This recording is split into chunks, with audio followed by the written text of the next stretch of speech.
In this video tutorial, you'll learn how to set a custom color for your block editor in WordPress.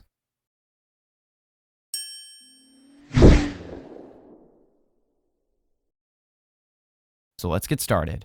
We'll achieve this functionality using the code. You need to install a WP Code Lite plugin.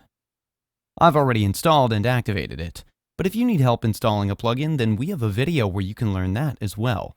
I'll link the video in the description below, or you can also click on the eye icon in the top right corner of your screen to view the video.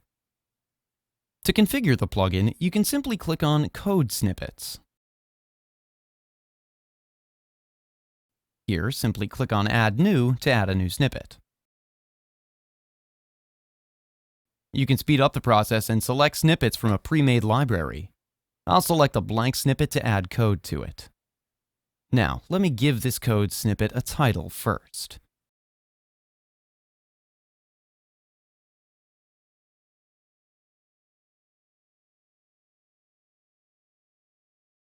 You can select the code type from here and then add the code.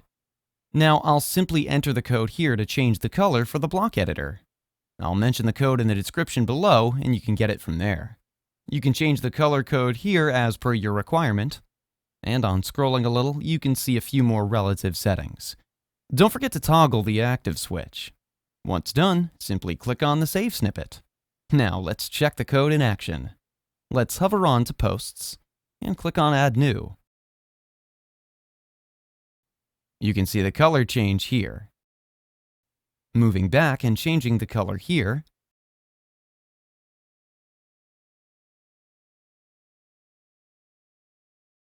don't forget to update the code snippet here.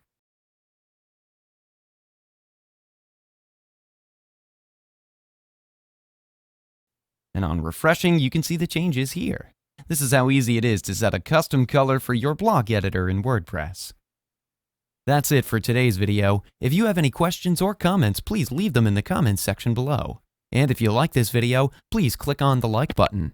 If you're new to our channel, hit the subscribe button and press the bell icon so you don't miss any of our future videos. Thanks for watching. We'll see you at the next one.